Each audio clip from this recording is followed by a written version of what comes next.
Bonjour à tous et bienvenue dans cette nouvelle capsule. Alors non, finalement ça ne sera pas une vidéo au format capsule parce que je me suis rendu compte à la fin du tournage que c'était beaucoup plus long qu'un format capsule. Et donc ça sera une vidéo normale.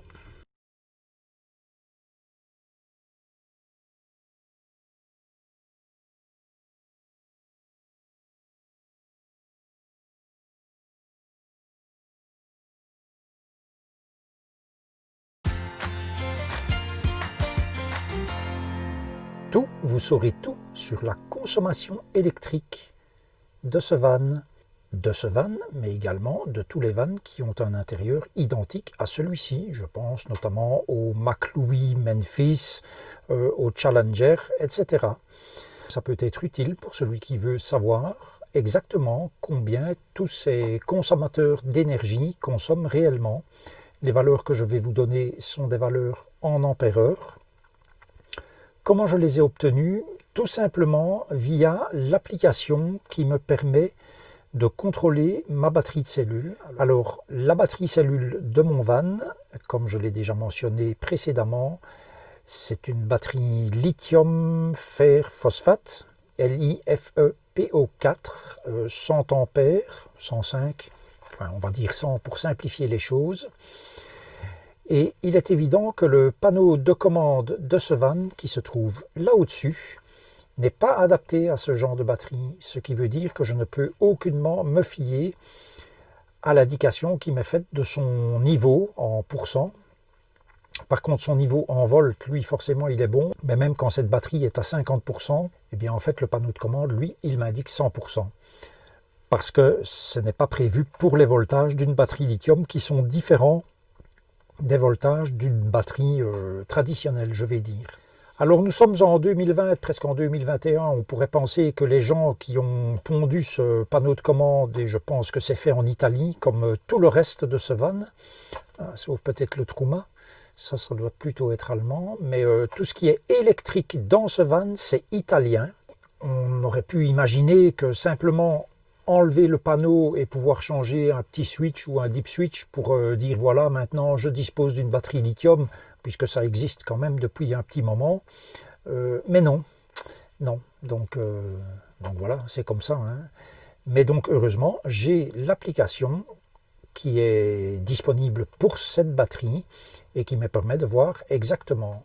Alors la lumière qui scintille, c'est chaque fois que le brûleur se met en route. Enfin le brûleur, le brûleur du système Truma. Petit aparté concernant justement le système de chauffage, puisque j'ai vu dans les commentaires précédents des messages relatifs justement à la consommation électrique et de carburant de ce système de chauffage. Là, il est en train de démarrer, je ne sais pas si vous l'entendez, mais donc là, il va consommer 10 ampères heure pendant 2 minutes environ, avant que ça ne redescende. Je vais vous montrer le joli graphique que je vous ai fait un petit peu plus tard. À un moment donné, je présume, quand la température ambiante sera atteinte, ou qu'il y aura suffisamment de chaleur accumulée au niveau du Truma Combi, le brûleur va s'arrêter. Mais la ventilation va continuer à tourner, bien évidemment, puisqu'on est maintenant dans des températures hivernales, je vais dire, puisque là, quand je suis arrivé sur mon parking, je l'appelle mon parking maintenant, il y avait 3 degrés, et maintenant nous sommes 1 heure plus tard, et on doit déjà être à 1 degré dehors, je pense, pas plus. Et donc ce système de chauffage, de ce que j'en ai compris, comment il fonctionne, il va aller prendre de la chaleur au niveau du boiler, en fait. Il va prendre de la chaleur au niveau de l'eau chaude, et quand la ventilation souffle, s'il y a de l'eau chaude, ça souffle chaud. Et donc le système, à mon sens, se base sur cette présence d'eau chaude pour dire ok, maintenant je peux éteindre le brûleur et je vais travailler sur la chaleur résiduelle qui se trouve dans l'eau. En soi, c'est pas mal. Ça, c'est la petite parenthèse pour le chauffage. Je fais une seconde parenthèse, mais qui n'est pas sans importance, et je le fais maintenant plutôt qu'à la fin de la vidéo pour ceux qui ne vont pas regarder jusqu'à la fin de la vidéo. Je vous remercie tous chaleureusement du fond du cœur pour vos innombrables messages de soutien. Comme je l'ai dit à la fin de la vidéo précédente, il y a une petite communauté qui s'est formée autour de cette chaîne, des gens bienveillants et sympathiques et chaleureux. Et voilà, je peux vous dire que ça fait vraiment chaud au cœur. Parenthèse refermée, revenons-en à l'électricité. Je parlais donc de cette application qui me permet de contrôler la batterie, mais comme vous le voyez aussi sur la copie écran que je vous mets là, je pense que je ne me trompe pas de côté cette fois. Non seulement je vois le voltage de la batterie, je vois son pourcentage, mais je vois aussi ce qu'il rentre ou ce qu'il sort. Et donc, quand je suis arrivé sur mon petit parking ici aujourd'hui, j'ai fait en sorte qu'il n'y ait aucun consommateur d'énergie, donc chauffage, coupé, etc. Ce qui me fait penser que j'ai oublié de mettre mon frigo sur le gaz. Hop. Voilà qui est fait. Petit accoudoir, on sera mieux. Qu'est-ce que je disais? Donc tout était éteint et j'ai allumé un par un les consommateurs pour voir ce que cela consomme. Et donc, comme vous pouvez le voir, au niveau de l'éclairage, j'ai donc mon strip LED. Je ne sais pas si on le voit. Non, on ne le voit pas. Mon strip LED que j'ai acheté sur Amazon, qui est un strip LED RGB. Ce qui veut dire que pour éclairer blanc, les 3 LED sont allumés, la rouge, la verte et la bleue. Alors les 3 LED, il y en a plus que 3, mais je vais dire que par point lumineux, il y a 3 LED. Et donc, il y a 5 niveaux de puissance. Vous voyez sur le tableau les 5 niveaux, donc 0,3, 0,6, 0,9, 1,2 et 1,5 ampères-heure. Je dois bien vous avouer que je n'utilise quasiment que cet éclairage-là. Le soir, si d'aventure je regarde un film, je me mets en général sur la puissance 2.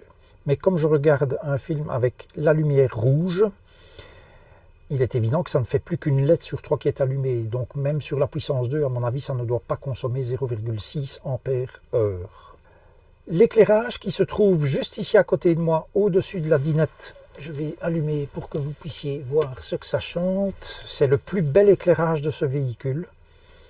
Alors c'est le plus joli en termes d'effet parce que c'est un blanc qui est relativement chaud, contrairement à mon strip LED qui est plutôt froid.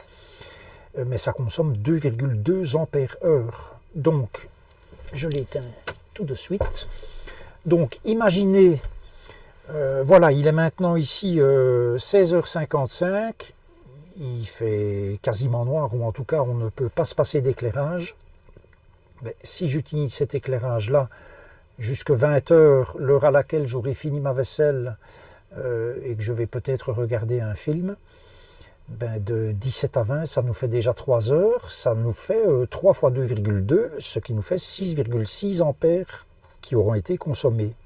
Alors, vous me direz en commentaire si je me gourre, mais moi je vois les choses comme ça, la batterie fait 105 ampères, mais pour arrondir on va dire 100, et donc si je consomme 6,6 ampères, à mon sens j'ai consommé 6,6% de la batterie. Voilà, je n'ai pas vérifié, mais c'est comme ça que je vois les choses. Je poursuis dans le tableau. Vous avez donc le plafonnier du séjour, donc entre la cuisine et le salon salle à manger, 0,9 ampères. Le même, mais qui se trouve près des lits. En fait, il est vraiment juste à l'entrée de la chambre. Il est un petit peu plus petit. Il consomme 0,5 ampères. L'éclairage de la cuisine, qui est le même genre que celui de la dinette, mais il y a moins de LED puisque c'est beaucoup plus court, 1,2 ampères. Lui, je l'utilise uniquement quand je cuisine et quand je fais la vaisselle. L'éclairage de la salle de bain, 0,7 ampères. Les lampes de chevet qu'on a au niveau de la chambre, alors ici dans un V594 Max, on en a 4. Puisqu'il y a 2 lits superposés. Évidemment, moi je n'en utilise jamais qu'un, puisque je suis seul. Et puis qu'en plus, je dors avec la tête de l'autre côté, puisque ces imbéciles de chez Chausson ne savent pas faire une implantation correcte. Donc moi j'avais expliqué que j'avais changé de place. Autrement, j'étais réveillé toutes les nuits par le brûleur du frigo qui se mettait en route, puisque c'est juste à côté de mon oreille. Donc les lampes, ces lampes de chevet se trouvent à mes pieds, ça ne consomme vraiment pas grand-chose. 0,25 ampères par heure, toujours, hein, 0,25 ampères par heure. Et en général, j'allume cela le soir pour pas que ça fasse trop mortuaire ici dedans, quoi. Hein, voilà. Alors, la pompe à eau, bizarrement, quand on la met sous tension au panneau de commande, ça consomme 0,3 ampères sans avoir une goutte d'eau qui coule. Et dès que l'eau coule, là, j'ai quand même été étonné, ça consomme 2,9 ampères heure. Maintenant, c'est toujours pareil, hein. Ce n'est pas le genre de truc qui va fonctionner pendant une heure. Donc, voilà, moi, quand je prends une douche le matin, c'est 15 secondes de flotte pour me mouiller. Et puis je coupe, je me lave, et puis c'est 30 à 45 secondes de flotte pour me rincer. Donc voilà, au final, ça n'aura pas consommé énormément. Je pense avoir fait le tour de tous les consommables, en tout cas d'origine ou presque. Il y a quelque chose que je ne compte pas là-dedans, c'est la recharge du smartphone pendant la nuit, la recharge de ma montre le matin maintenant, puisque j'ai changé de montre, je la recharge le matin quand je me lève, en une demi-heure elle est rechargée. Ma cigarette électronique, elle recharge sur ma Yeti 1400 sur une prise USB. Et je recharge encore maintenant assez souvent la caméra qui me filme actuellement. Elle, je la recharge sur la batterie du van et pas sur ma Yeti 1400. Ça se recharge en USB aussi. Combien est-ce que ça peut consommer? Je n'en sais rien. Il faudrait que je regarde la valeur qui est indiquée sur la batterie. Tout ça, c'est pour ce qui consomme le moins.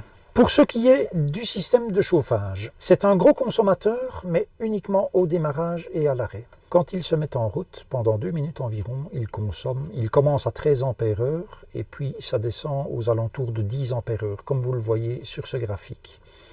À partir de 2 minutes, ça chute à 1 ampère heure, et puis donc, moi quand je l'ai mis en route tout à l'heure, pour faire ce graphique, il y avait 18 degrés dans le van, j'ai mis le thermostat sur 19. Et à partir de 4 minutes, à mon avis, quand il y a vraiment de la bonne chaleur qui est produite, là, la consommation d'électricité commence à remonter et elle oscille entre 2 et 3 ampères heure jusqu'à la 12e minute. Et puis là, le brûleur, en fait, il continue, je pense, à tourner parce que j'entends vraiment le bruit.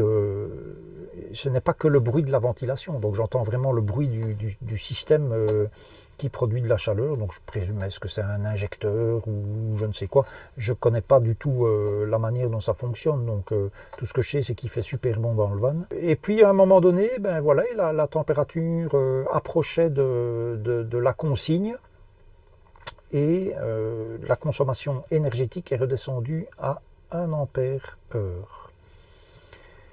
Et puis j'ai décidé de l'arrêter parce que quand on l'arrête, il y a aussi un pic de consommation. Donc après 15 ou 16 minutes de fonctionnement, je l'ai stoppé. Et vous voyez qu'il y a un pic à 9 ampères heure pendant quelques secondes. Et puis il lui faut vraiment 2 minutes pour s'arrêter complètement. Voilà pour le système de chauffage. Mais ce n'est pas tout. Vous êtes des gros gâtés. Vous avez un 3e graphique. Ce 3e graphique représente la consommation de la ventilation. Et donc, c'est uniquement la ventilation, que ça souffle chaud ou froid, peu importe. C'est uniquement le ventilo qui tourne, le ventilo du Truma. Il y a 10 positions, 10 vitesses de ventilation. 1, 2, 3, 4, 5, 6, 7, 8, 9, 10. Excellent. Et vous voyez les valeurs sur le tableau. Donc, vitesse 1 et 2, je pense qu'au niveau du chauffage, moi sur le CP+, je le mets toujours en mode éco et je pense que la ventilation, quand on a une température qui est plus ou moins stabilisée, la ventilation pour l'entretien de cette température, pour moi, c'est la position 1, donc c'est 0,3 ampères, peut-être la 2, 0,4. Et vous voyez que la 10, ça consomme quand même déjà tout de suite beaucoup plus. Donc c'est un petit peu, ce n'est pas linéaire comme augmentation de consommation, c'est plutôt exponentiel. Je pense que c'est comme ça qu'on dit. Alors bien évidemment, cette ventilation au sol, on l'utilise en été. Il se fait qu'en été, le soleil est plus haut dans l'atmosphère. On en a beaucoup plus que maintenant. Question soleil, je peux vous montrer l'historique qui est enregistré par mon chargeur solaire Victron Energy. Et vous voyez que il ne faut pas compter là-dessus. 50 watts sur une journée, ça serait zéro, que ça serait encore strictement la même chose, quoi. Ça ne représente absolument rien et on ne sait rien faire avec ça. Mais voilà, c'est la saison qui veut ça. Les journées sont extrêmement courtes. Elles sont actuellement, elles font 8h11 minutes. Ça va encore raccourcir un petit peu jusque fin décembre. Pas de soleil ici, il fait gris sans arrêt.